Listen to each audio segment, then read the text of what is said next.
Okay, my name is Luisa Szakacs, and my company is Marpé Nutrition, and I'm so glad you're here to enjoy or share my passion with me about food and how food works. And we, it's a subject that of course, I'm very passionate about, and there's a lot of questions about food, what kind, how much, what to do, and everything else. And we don't necessarily, actually we're live streaming today, so I'm trying to stay over here, but we don't necessarily all know the answers. But here we are, we're going to learn a lot of stuff, so if you get ready to take notes, put your thinking caps on. And if you have any questions, feel free to raise your hand, okay? I'd like it to be a very open forum, all right? I cheated. All right, let's go back. You guys didn't see that, right? All right, are you what you eat? No. This is not good. All right, I ruined the whole thing. All right, are you what you eat? Who knows the answer? We are not what we eat. Okay? What the answer is we are what we digest and assimilate. That's really the answer. And by the end of the night, you're going to know all about it. You're going to be all completely proficient on the whole thing. Okay, so first thing I want to talk about is what diseases are common today. Anyone have one they want to talk about, or say, or mention, or familiar with, or upset with, or anything? Cancer. Cancer, yes, great one. Lyme, arthritis, yes, lots of these things. Let's see, I put a few down, like cancer, mentioned. Fibromyalgia, very common today. People with a lot of pain and they have no idea what it's from. Heart disease, sadly all too common. Osteoporosis, and people's bones are falling apart. Chronic fatigue, another thing, unknown why you're tired, but yet they have a name for it, chronic fatigue. Depression is also a little too common. Arthritis and obesity. So I don't think I'm going on a limb, but what I'm going to say is all of these have something in common, and of course somehow I cheated again. What's in common with all these things? They are a result of your body not getting sufficient nutrients. Okay, that's where all these things. If you come back to where it started in the beginning, this is what's going on. So that's what we're going to talk about, how we can absorb our food today. Now, first I want to look at some statistics here. The top 10 causes of death in 2014. Well, we have heart disease. We all are very familiar with the fact that it's very, as 1/3 of people in the, right, 1/3 of people in America that actually die of heart disease. Cancer is just a close second. And the World Cancer Report decided that by 2030, then it's going to probably double. And experts believe, they actually said that diet is probably one of the main factors of why we are getting cancer, which is really sad. The next one would be respiratory disease. A couple years ago, when they did the same top 10, respiratory disease was down to number 8, and now it's actually escalated.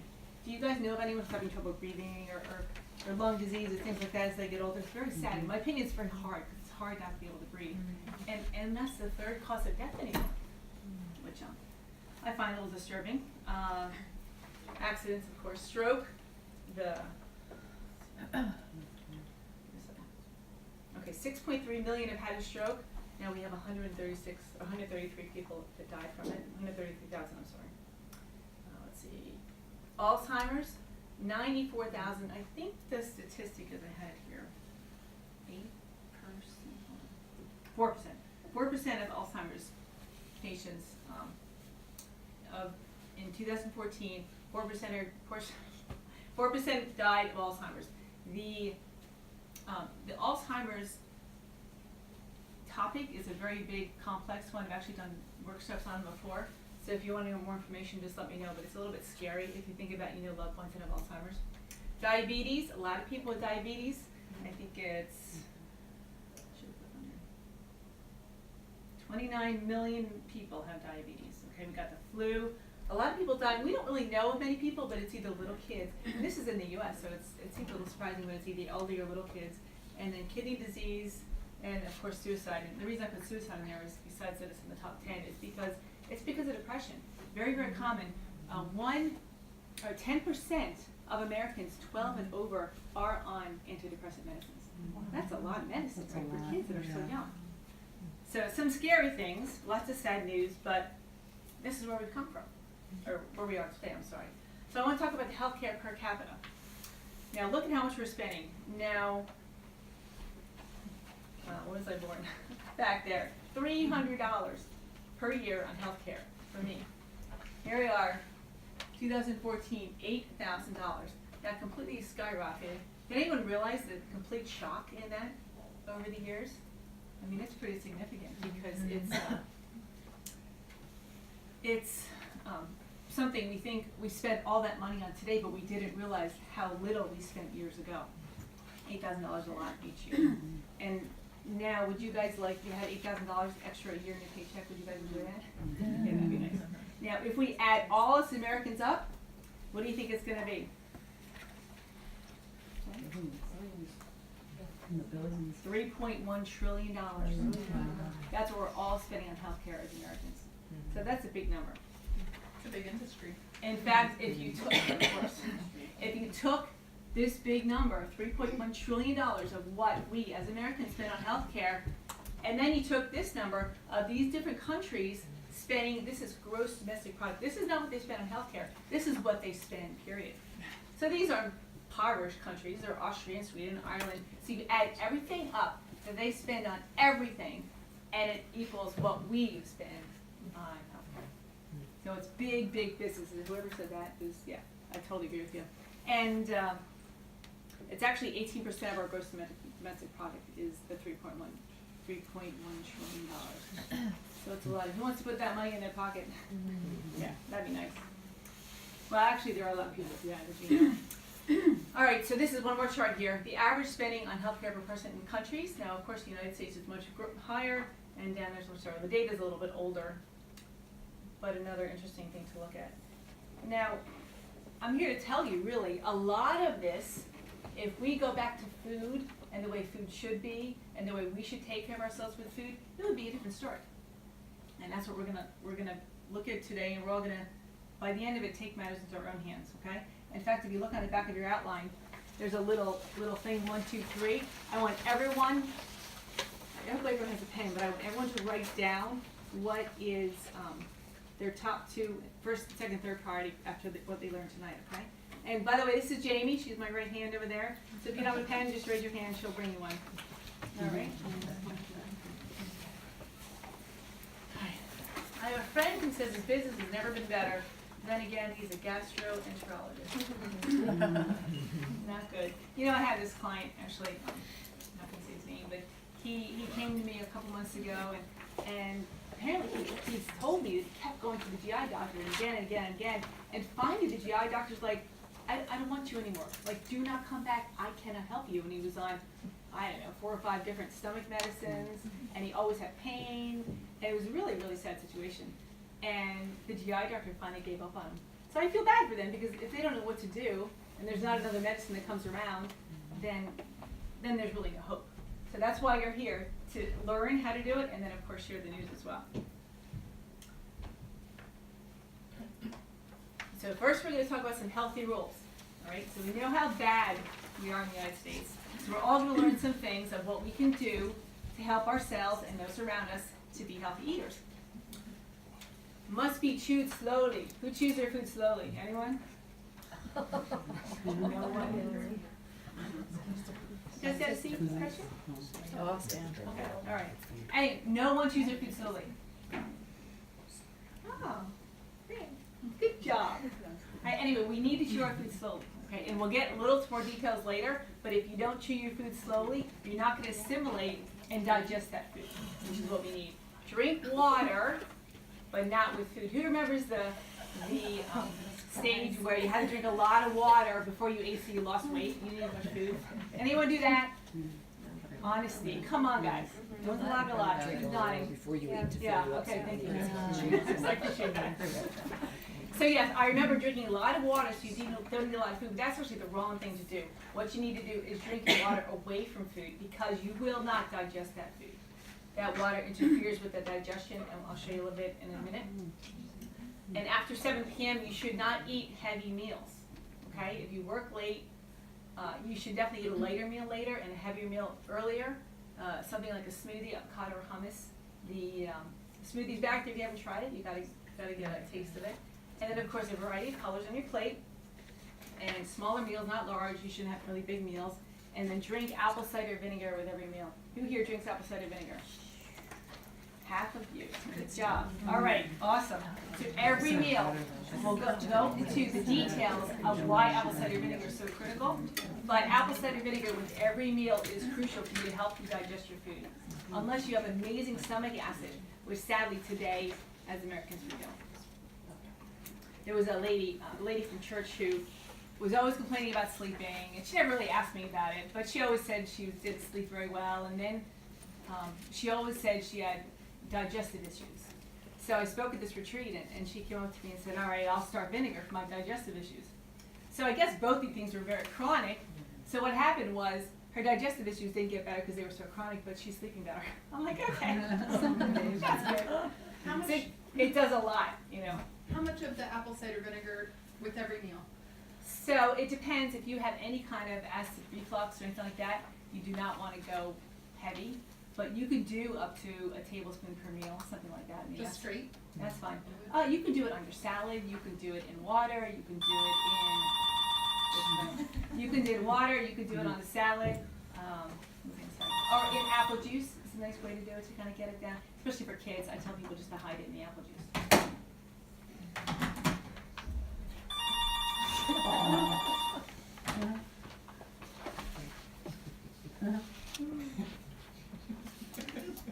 Alright, so who does all this? Anyone? Raise your hand. Kind of. Alright, so anyone do one of these? Okay, 2, 3. My client should do them all. Right. Because if you're doing all this and you still have a problem, there's something else going on. You would agree? Because some people, they have all these issues and then they turn, I can think of someone in mind who's a little frustrating for me, but it's like they turn to eating well, which is a great thing, but it's still not getting better. Well, there's other complications besides this, okay? Or besides what's going on here. So we'll talk about that. So the question is, what happens to our food when we eat it? See Garfield down there? So what happens? We're going to find out what happens. Okay, so this is called the alimentary canal. This is supposed to work well. Of course, God designed this perfectly. So as soon as we eat something, it goes 2 car lengths long to get into the anus, we're supposed to eliminate it. That's the ideal thing. Now, I'm not going to ask you to raise your hand, but most people, probably a lot in this room, do not have that perfect inside the mouth all the way up to the anus, because it's definitely, because of our culture and our society today with our food and our standard American diet, which is, by the way, called SAD, it doesn't really happen much anymore. So we're going to find out how to make that perfect. Good idea?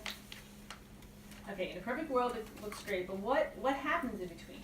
What's going on?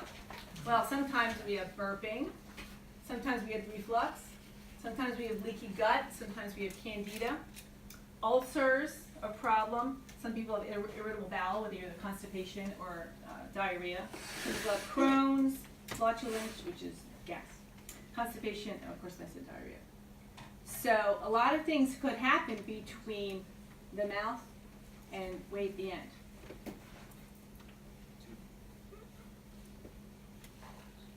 So what causes this? Are we eating the wrong food? What's going on? Anyone have like guess? I need hands to like ask questions or say something. Or does it get like, you guys are falling asleep? You're guessing, Terry? Were you raising your hand? We eat the wrong foods. Oh, right, that's true. Okay, so let's find out what's going on. All right, food suggestions. Organic, if you can. You know, I know it's expensive, but we'll talk about the Dirty Dozen here. So if you can, buy organic, but you don't have to buy organic for everything. Buy local. Local things are much better than organic things shipped from Guatemala or something like that.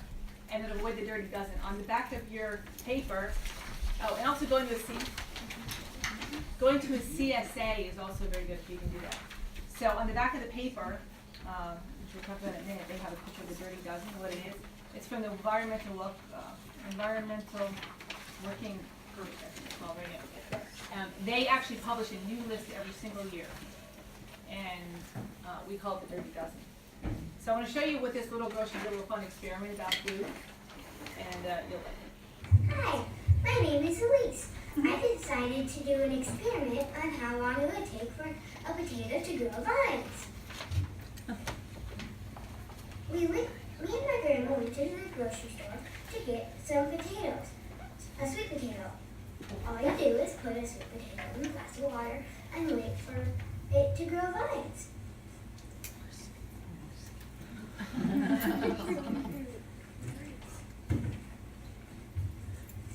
We took a sweet potato and waited for 3 weeks. Nothing happened.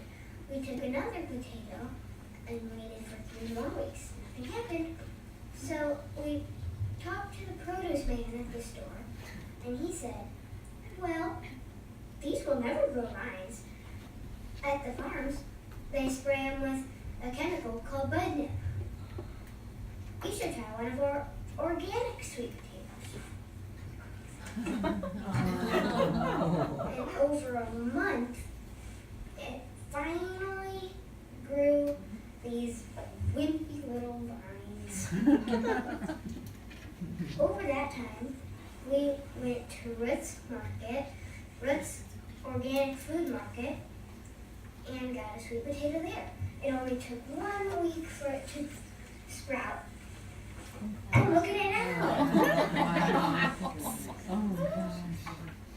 I decided to Google bud nip. Bud nip is a chemical that they put on vegetables.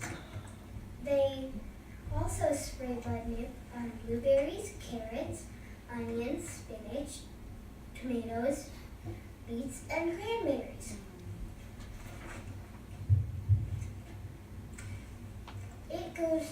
Bud nip goes through the whole vegetable, so washing it won't make a difference. It's also called chlorprophan. Chlorprophan can kill animals that they've tested it on. It can even cause tumors. With all of the chemicals, no wonder so many people are getting diagnosed with cancer. Which potato would you rather eat?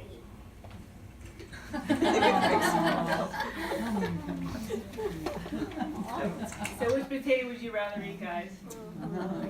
It costs more money, right? Of course it does. Well, I agree that if you go to CSA or something like that, it may not.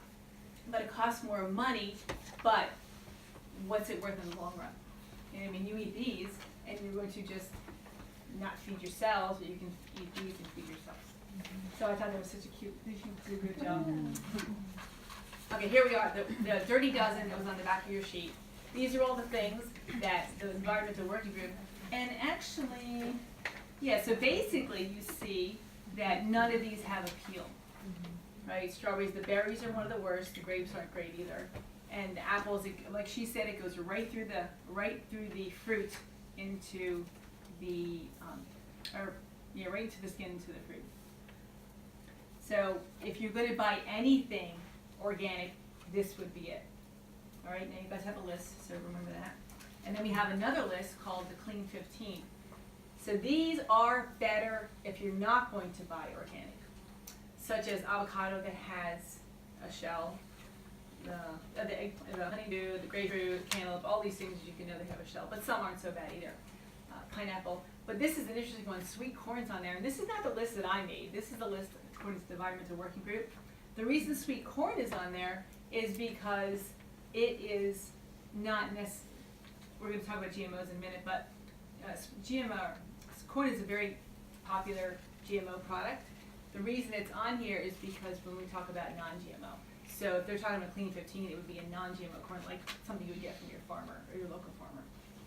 Okay, so just keep this list handy, and you'll know what to buy organic, what not to buy organic. That way you don't have to spend all your money on organic food.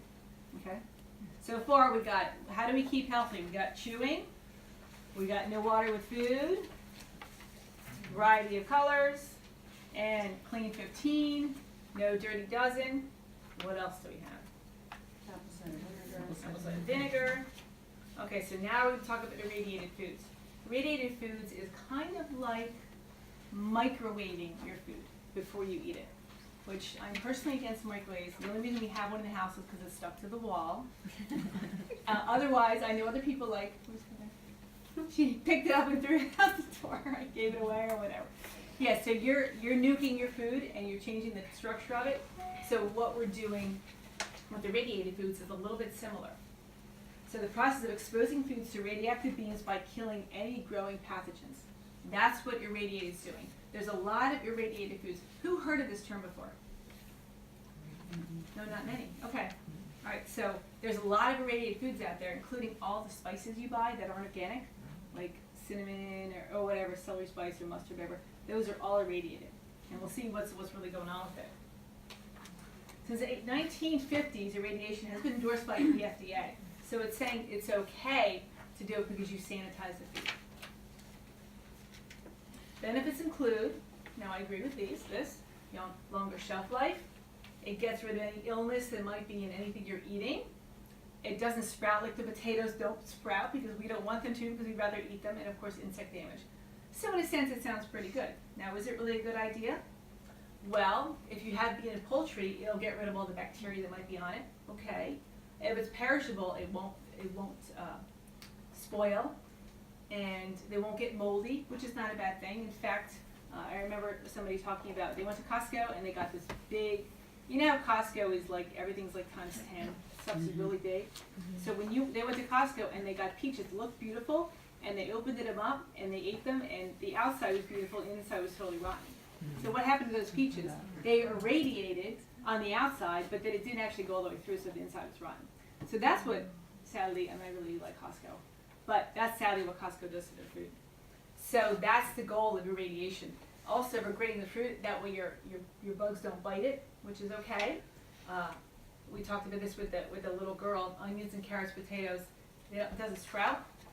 And then if you get bananas and mangoes, it doesn't ripen so fast. So if it's going to come from Guatemala, it's got to sit unripe for a very long time until it gets here. So this is a good thing, right? Well, not so. So what happens to the food when you microwave it? You lose the vitamins, A, B, C, E. It all goes bye-bye. And you kill the bad bacteria, which is a good thing, but also when you do the good bacteria, you kill that as well. Any enzymes that were found in that food are also gone. Okay, and the mice they fed this to had shorter lifespans and more issues with their health.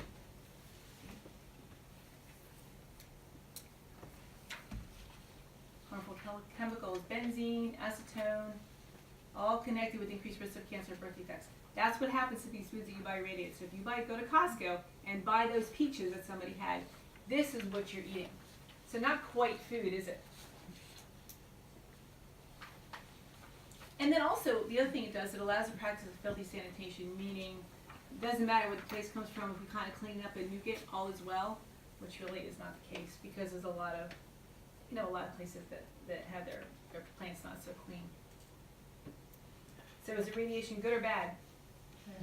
They kind of have a good argument, but who wants to eat that food, right? So instead of Costco peaches, I buy the organic kind at a farm or somewhere else. Is a much better option. Okay? Any questions on irradiation? I just wonder sometimes, even with farms, how do I find a farm where there's not, where they're not spraying or where it's not getting overspray or things like that. Right, you just got to talk to them. That's why a CSA is really the best because you're kind of there working with them. And there's plenty around if you want to. Me and two of my friends go in on a CSA, so we all go once a week. We all go out and go get our food from there. And that way it's like real food, which is really nice. And you feel better when you eat real food versus the potato that was sprayed with vitamins. Okay, so no irradiation. Be careful, and like I said, it's also in spices. So you have to be careful with spices, but better than buying a spice, better to buy the fresh herb. Even if it's not organic, at least it's fresh and it's not irradiated. Do they do that to organic No, herbs? no, Okay. no. Now who here is cooking? Oh, yeah. What is CSA? Oh, I'm sorry. Community supported agriculture, where Okay. everyone goes in and pays a share. Okay. And some have them where you actually go and work like once a week or something. We didn't do that. We just went and picked it up, and we just all shared it. Okay. So it was good because we had so much food. In fact, it was me and two others, and some of us were like, "Oh my word, we have so much that I used to give it away or give to somebody else or whatever." Oh. Yeah, it was a lot of food. And it was worth it. It was really cheap compared to going to Wegmans and buying all the organic stuff.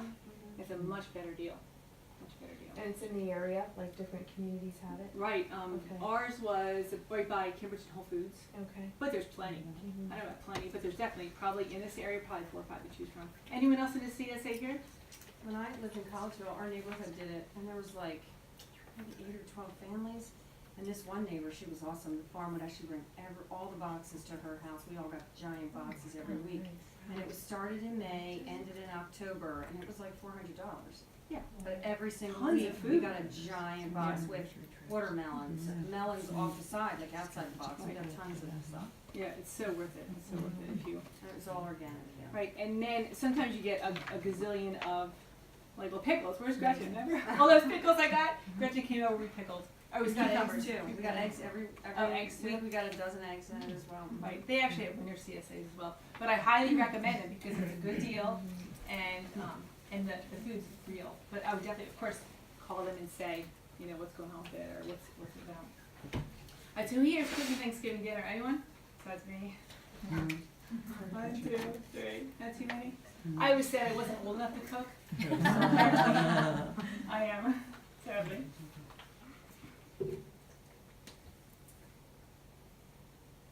What are GMOs? It's good, it needs more hormones, antibiotics, and genetic modification. Is that what our program said? Probably. Those were really, if you want a really good turkey, you have to go back a couple hundred years and find a really good turkey, because right now they're not as good. And if you do get one, which I'm going to buy it, you're paying a lot of money for them, much more than 99 cents a pound of giant. Okay, let's talk about GMOs. Another cartoon. You must be one of those weirdo GM apple bananas. This is kind of what we're doing to our food. Jamie told me, who told you about that God move over thing? It was in a video we watched for my class. Really? They were talking about how GMO stands for God move over. So it's really sad because can we do better than God? No, we can't. We can't. And have it be healthy for us. It might look pretty. It might last for a while, but it's not going to feed ourselves. Okay, so what is GMO? Sticking needles into our tomatoes, that's actually what it is. Okay, so now it can create new crops, different foods it can make. Okay, so they took a gene, right? Say a gene responsible for drought tolerance in some food, and then they put it into another plant. That's how it works, okay? Then that new plant will gain drought tolerance as well. So not only can genes be transferred one plant to the other, but of course genes from non-plants can be used, and they give you an example here in a second. So is it good? Okay, well, if we have lots of population, lots of kids, we need to feed them, fine. Avoid crop losses, that's a good idea. Easier to spray weed killer than till the soil, true. They're working on GMO to prevent fungus, bacteria, and virus. That would also be a good thing. That way, if you make one that is cold resistant, like just the example is an antifreeze gene from cold water fish has been introduced into plants such as tobacco and potato, then what you can do is you can take tobacco and potato and grow it anywhere. And then here, creating plants that withstand long periods of drought or high salt content. So they just use different plants to merge them together to make this. For example, now this is called BT. It's a naturally occurring bacteria and produces crystal proteins that are lethal to insect larvae. They have been transferred into corn, so now what happens to the corn? Enables the corn to be able to be protected against insects. So that's what they're doing. So it kind of makes sense, right? Another example is they took a Brazil nut and soybean, Brazil nut and soybean, and they put it together. And of course, now if you eat a soybean and you're allergic to nuts, you're going to get sick. All right, so do we like GMOs? No. Alrighty. 30 countries around the world, they've actually banning these GMOs, but we're eating them. I guarantee if you're not eating all organic, you're not very careful, you're eating GMOs. So they're scary because what are they doing to our body? They're doing a lot. Oh, and lately, you probably heard in some of the last few elections, not this one, but they had a thing about labeling GMOs in California, and it never got passed, so they don't even label the GMOs anymore. Okay, let's recap. Chew, no water. Clean 15, not irradiated. No dirty dozen. No GMO. It's a lot to learn, really. That's why, like I said, on the back of your thing, there's 3 things. You cannot do it all at once. You can only do a couple at a time. So I would really write the 3 things that I would do first, or, that are most important. Okay, so what are the dangers? 2/3 of Americans have no idea what they eat. Contains GMOs, like I said, you guys probably have too. Soybeans. Who eats soy here? Anyone? No, hopefully not, because soy is actually toxic for many ways. Sugar beets, canola is one of the most common oils we use. Corn, we talked about that already. And cotton, we don't eat cotton, but cotton is there. So every time you eat corn, unless you got it from a farmer that just, that he grew it, it's pretty much GMO, guaranteed.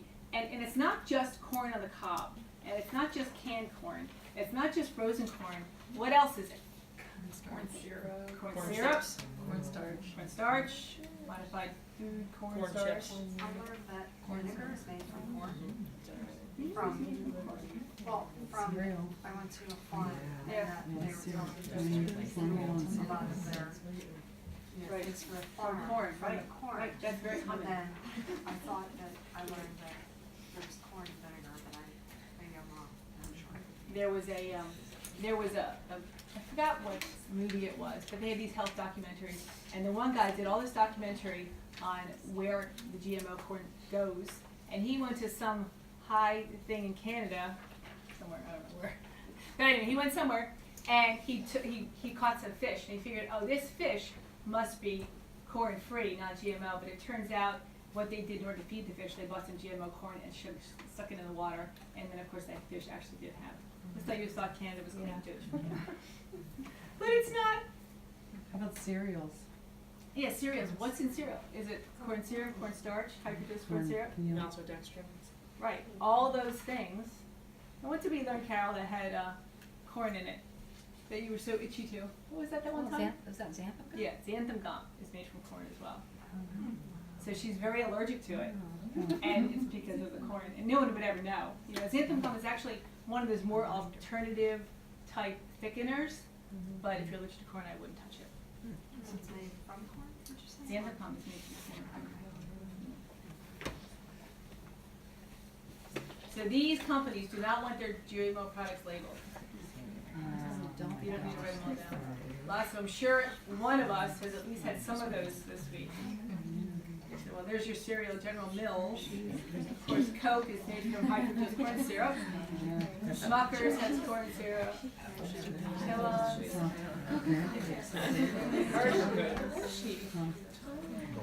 Godiva. Oh man.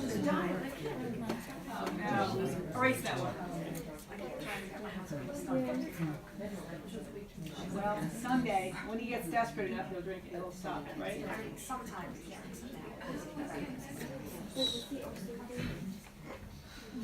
It's okay. Organic is best. No GMO irradiated. Follow the eating rules. Now we know what to eat. If you want to download this shopping guide, you're welcome to, on your phone. I think put the info on your paper. But that way you go to the store with your little phone and decide what's GMO, what's not. If you want to be that creative. Okay, any questions on what kind of food we should be eating? Right, who put down anything so far? You already put 3 things down? You don't have room for the rest? I can't get back to my kitchen fast, so. Well, you need to know, and honestly, you cannot change everything. You cannot go home and throw everything out. And those that have been seeing me for a while, like Carol, it's taken years to unclean everything and replace it with good stuff. It takes a long time, it takes a lot of money. That's what I would usually say is just finish it, as long as it's not too bad. Let it run out, and then when you buy the next one, buy something good, because you don't want to empty your whole house at once. Right? You do that, Heather. Is the house empty? You don't want to make your husband mad, really. Oh, that's true. That's true. Yeah, you don't want to waste the money. You know what I mean? Or when the Boy Scouts come, you can poison them. That's that's awful. That's awful. But no, I did recently just clean it, because we were considering going gluten-free, but we're still dabbling. okay. Dabbling in the gluten. Well, gluten has an issue with, besides the whole gluten thing, gluten has an issue with leaky gut and other things. So, yeah, it's not a great thing to do. Anyway, so we're going to now talk about, we know what to eat, we know what to get, we know what to change in our kitchen. Okay, who has 3 things written down already? Yeah? What do you have? Dirty dozen. Yeah?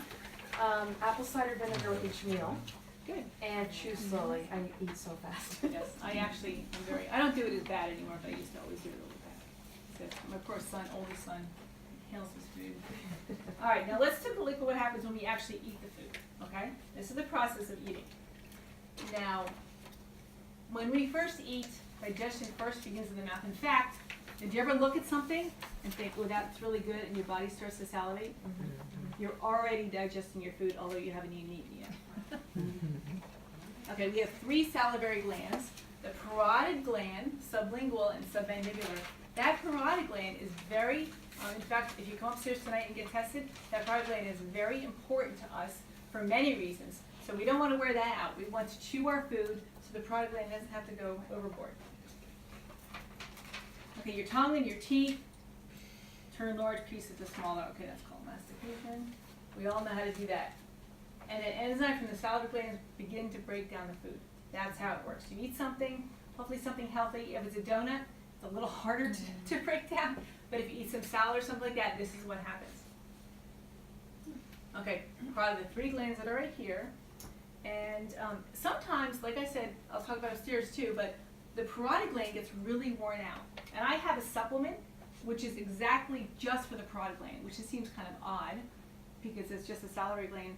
But what that gland also does is your first line of, it's not related to food, but it's your first line of defense against any chemicals and metals around you.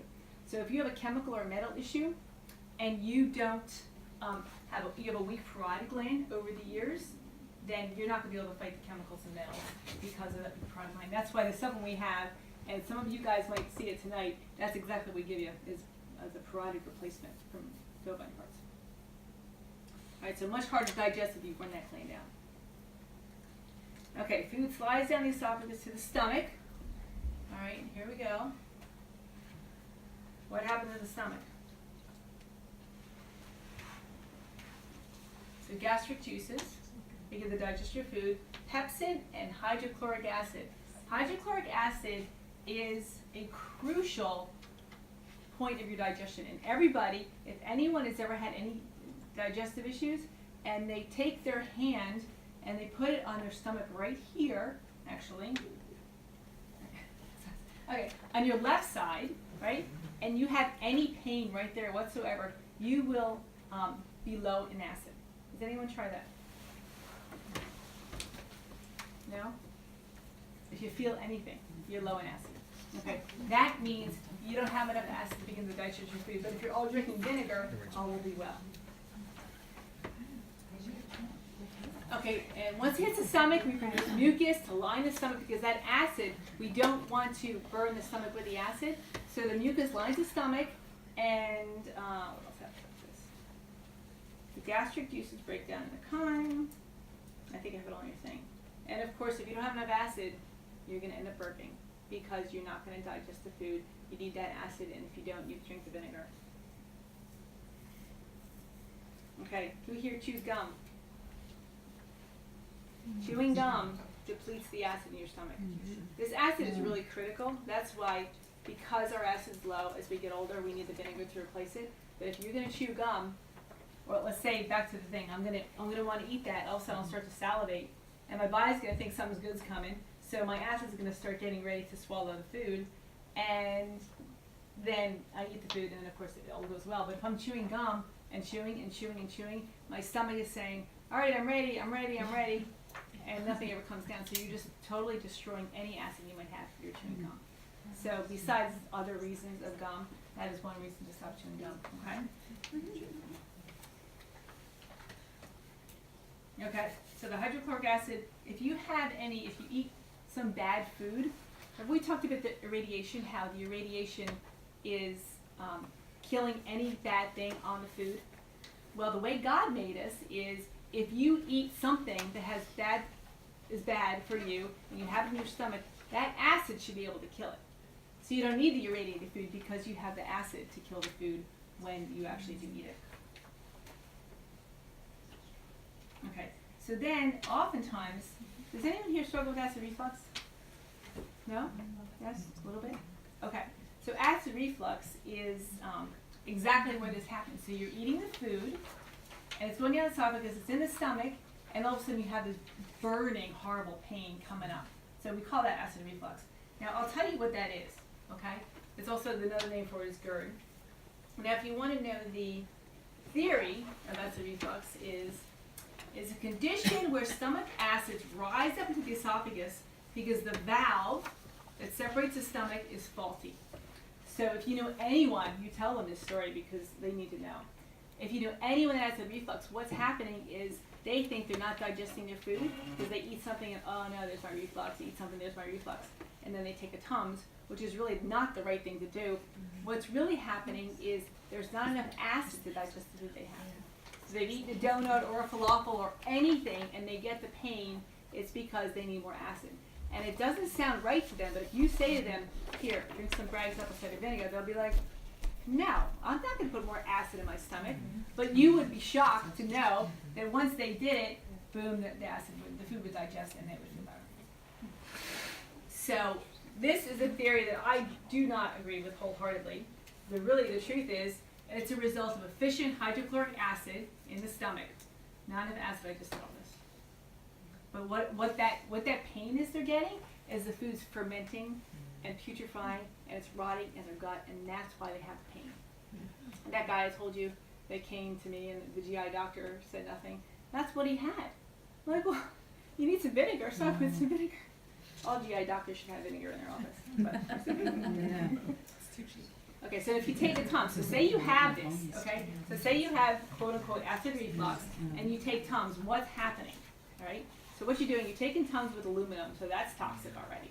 But you're taking, then you're saying, no, don't bother digesting that food, just kind of push it away and push that through the bowel, and we don't really need it now anyway. That's what it's doing. Now, it's preventing the pain, which is a good thing, but it's really ruining your body in the process. And I tell everybody that comes to see me is if you have a digestive issue, it's a much easier fix than anything else, first of all. And second of all, it's also the thing that if you don't fix it now, you're going to suffer for years down the road. Because if you're not digesting and assimilating your food, what happens? Those things we talked about at the beginning, the cancer, the heart disease, the diabetes, all those things. So what we really need to do now is make sure we're digesting our food. So it's key. So that's why I like this workshop. So, did I finish my Tums story? So you take the Tums and nothing digests and you just go on with life not digesting your food. So those people often end up with osteoporosis, osteopenia, because they're not assimilating any nutrients. So it's very common. So I'd rather get someone with gut disease versus osteoporosis because then you can fix it with vinegar and other things. But if you get to the bone loss, it can be fixed. It's just harder. It's a much longer thing. So whoever has acid reflux or stomach issues has to start with me tomorrow because they're going to come back in 10 years and say, oh, my bones are falling apart. All right, so now we went through the stomach. All's well. We had our acid. And now we're going into the duodenum. That's the first part of the small intestine.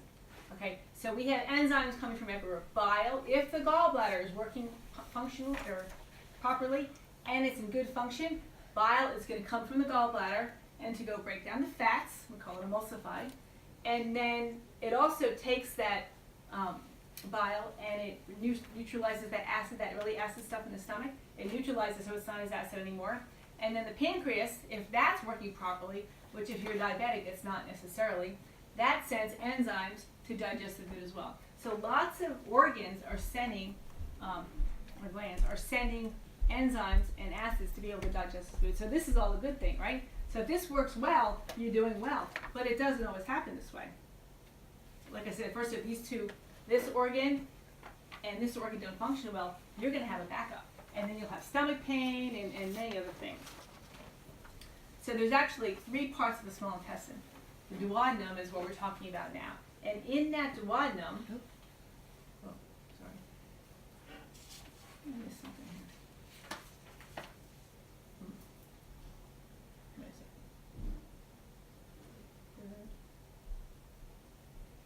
second. Okay, go to the small intestine and I feel like I missed something. There, 3 parts. Okay. So this is what we're talking about. So once you digest the food, it goes into the duodenum, and then,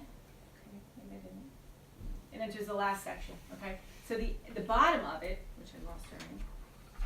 Sorry. Okay. So the jejunum and the ileum is the end of the small intestine. Okay. that is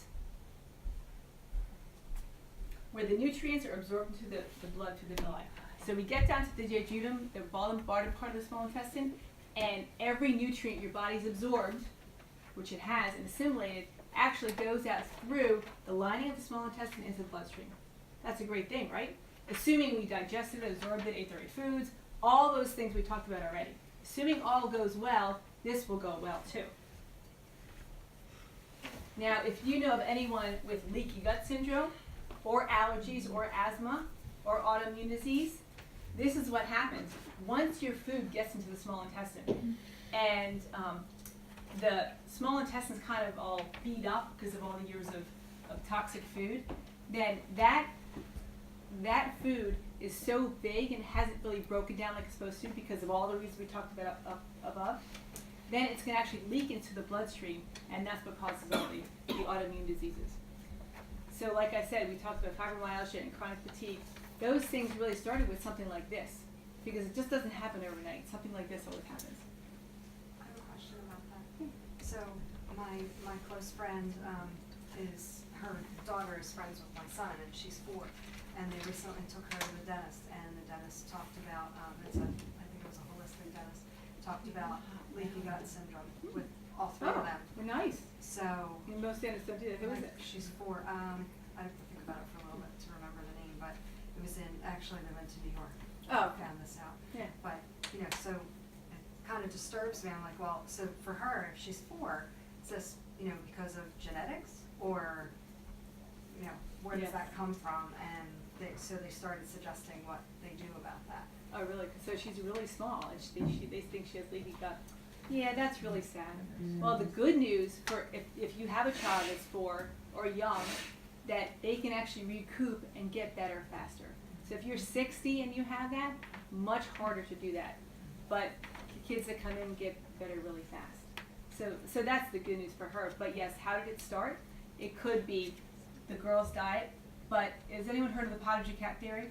I always like to talk about it. I didn't actually put a slide on it, but the pottage cat theory talks about a guy who did some studies on cats, and he did studies on the first generation, and he found they were healthy, but then he ended up giving them putting them in 2 different boxes, 2 different cages, and he gave one set of cats really good food, and the other set of cats really bad food.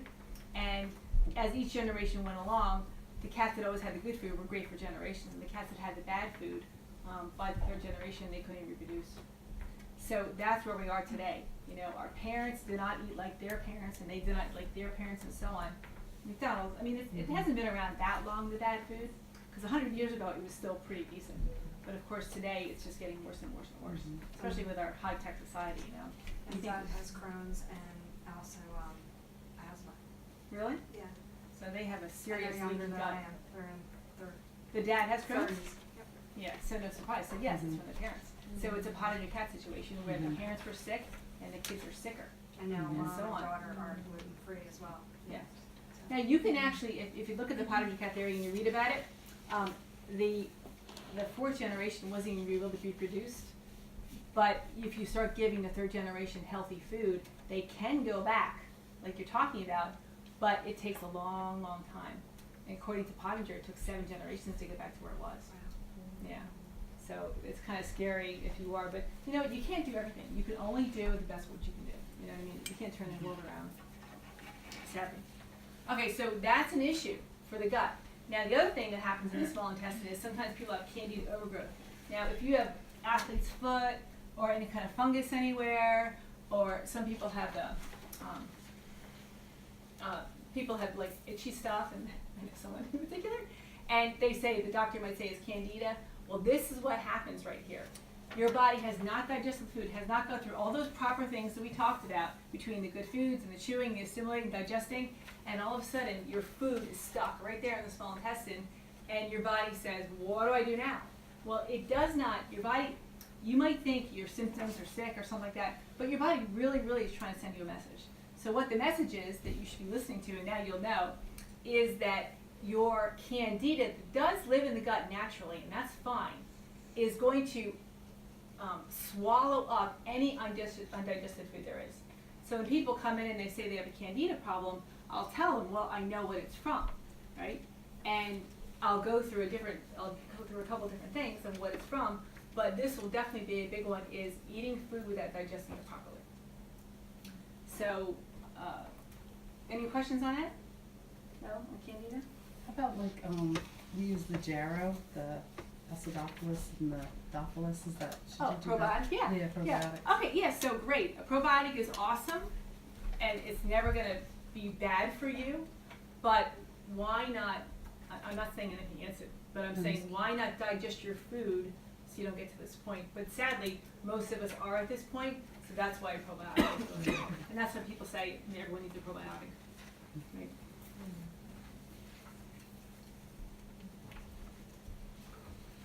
Oh.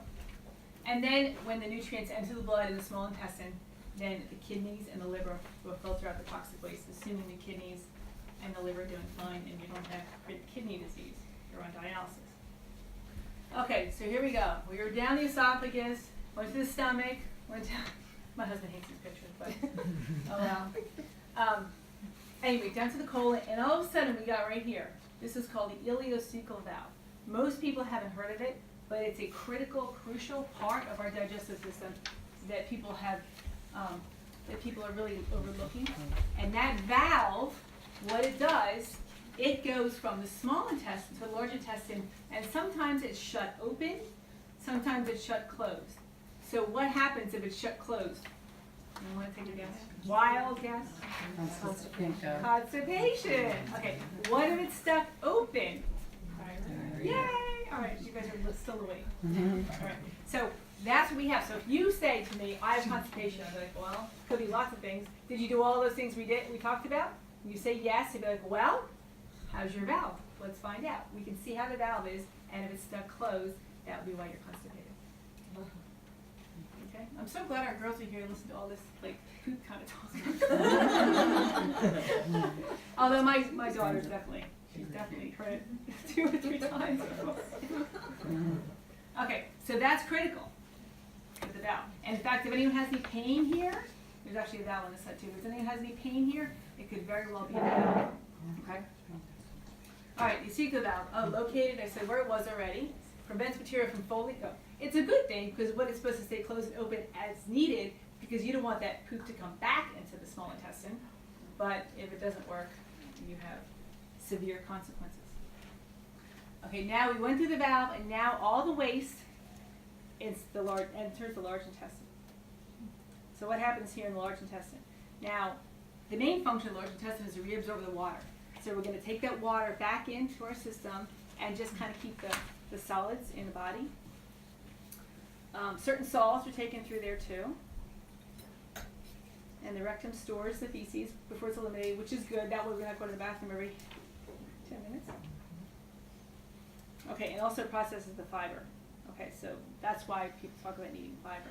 Now, if you have or know about anyone that has irritable bowel or Crohn's, I mean, everything we talked about should work perfectly, as we said. But if you know anyone that has irritable bowel or Crohn's, there's other things that can go on. There's factors such as parasites or Lyme disease or other things that kind of get involved in all those things. So those are more serious issues. But if it's just digestion and you're just not eating right, well, this is kind of the fix to do it. But always there's other issues. And then, like I said, right here. If you did everything perfectly and your whole body's perfect and you get to the bottom and you're still like diarrhea or something, then you might need fiber. And that's an easy fix too. But there's always something, some reason for it. So the question is, are you what you eat? No. No, thanks. You are what you assimilate. All right. Assimilate. Let's go over a little summary here. Okay. We are not what we eat, or we digest and assimilate. We will digest and assimilate if there's no setbacks in between. How many problems could we have in there between that first bite of the falafel to the bottom? Nobody counts it, I'm sure, but it was a lot. It could be a gazillion things going on in there, right? Okay, if there's a backup, will we be able to get the nutrients to feed ourselves? Well, I mean, if we ate that bad potato, if we didn't have enough acid, if the pancreas wasn't working to give us the enzymes, if the gallbladder doesn't exist, and there's so many different things that you need to go from top to bottom. And of course, then if we don't do that, we're not gonna get the nutrients. If we don't get the nutrients, what do we get eventually? Sick, osteoporosis, cancer, heart disease. Your heart needs nutrients, your bones need nutrients, every organ needs nutrients. The better quality we eat, the more nutrients we'll get to nourish ourselves. And if we do eat something, say, I just keep bringing that potato up, but say we eat that potato that was from the store, not the farm raised, what will we have to do? We have to work harder to digest that potato. It'll eventually come out, but we have to work really, really hard to digest it. So we might get tired or things like that. That's another symptom too of what's going on. In fact, one thing I didn't talk about was when you are digesting something that's not food, and you're wondering why you're gaining weight, especially if you're living on diet soda and eating not much, and you're wondering why you're gaining weight and not losing it, is because you're not eating food. You're eating diet soda and chemicals and toxins and everything else. And in fact, it's kind of sad. I had this kid come to see me, and he's eating this shake, and I said, "Well, just send me the ingredients of the shake. You know, I want to see it." And it was like this high of artificial flavors and sucralose, which is a toxic sugar, and all these things like that is going to provide no value whatsoever other than it tastes good for a few minutes. Nothing. So if you're not eating quality food, all your body has to do is work hard to clean it out. The cells aren't nourished, the organs aren't able to do their jobs, then you will get disease. Okay? So do you agree with me now that I said all those diseases start really with food? I mean, not all. I mean, I know there's some other, hereditary things, but a lot of them do, right? Who agrees? Just raise your hand. Make sure he's awake. All right. Now, like I said, sometimes it's more complicated, and especially if you're 4, it's probably not as complicated, although you even have a good hereditary. Your friend's daughter have a good hereditary. Or, and with 60, it's more complicated. But if you start with all this, you would feel much better, much faster, quicker, and then you won't need to see me. Okay, who has a list yet so far? Jody already had 3. What did you put for your 3? The Dirty Dozen, apple cider vinegar, and chew slowly. All right, good. Okay, anyone else have 3 they want to share? No? Oh, yes, Carolyn? You have 3 you want to share? She did this. Thanks, Claire. Dirty Dozen, corn is bad for you, and no junk food meal. Good. See, easy. Those things are easy. If you turn around and be like me, or like Carol's been coming here for years, you're going to be broke, and you're going to be tired and sick of it. You can't do it. You have to do it slowly.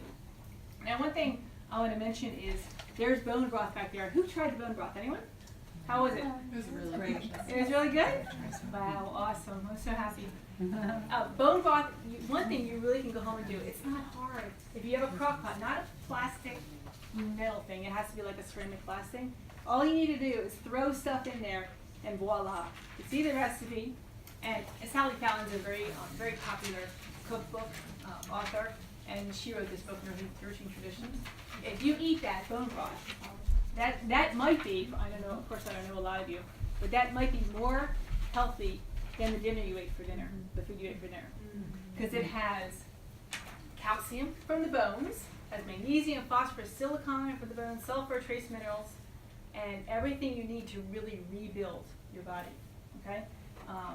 Gives you good hair, good skin, good bones, and it reduces inflammation. Chicken bones, can use them too? Sorry? Chicken bones, can use them too? You can use chicken bones, when you finish your turkey next week, you throw the turkey in if you're cooking it. If you're not, steal the person that cooked the turkey and say, I'll take the bones and I'll make soup. Yeah, people have been doing it forever, but if you've heard now lately, bone broth is like the new catchphrase, how it's so good for you. But it's really, you've probably been doing it for a long time, right? So when we did it, it was very simple. All we do was throw your other stuff in, and we used Swiss chard to make the falafels, but there was like that leftover Swiss chard that you would have thrown out. Well, throw it in there. Like the celery that we didn't eat because of all the leaves and stuff, throw it in there. Because now you'll be utilizing those expensive organic foods without wasting them. And Jamie said, now what do we do with it all? I said, well, we don't have chickens or anything, so we have to throw it in the trash. Yeah. But I highly recommend, who's gonna go home and do this bone broth? Who has bone broth on their list? Nobody? I do it anyway. I make one spot. You do? Yeah. Now, what do you put in yours? Just usually celery, onions, carrots, garlic, fresh garlic, bay leaves, and I let it go for 48 hours. And then usually I just make a soup with it, with vegetables and chicken, poached chicken.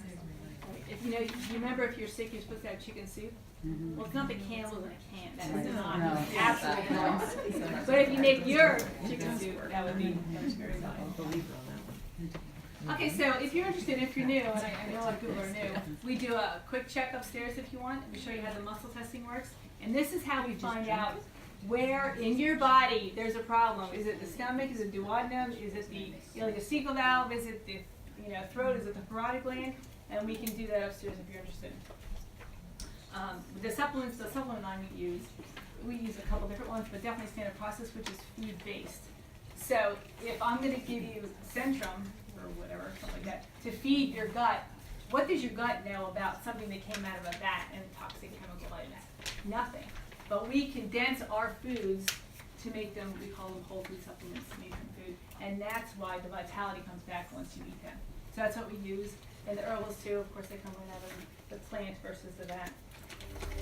The human body is This is incredible. another option. You can Basic watch life this functions video. like growing, What else do you developing, want? and healing happen on a subconscious level using a network of internal communication systems. This communication is constantly working to help the body achieve and maintain a state of balance. When the body becomes overwhelmed and can't balance itself, it will exhibit outward symptoms. In essence, this is your body's way of asking for help.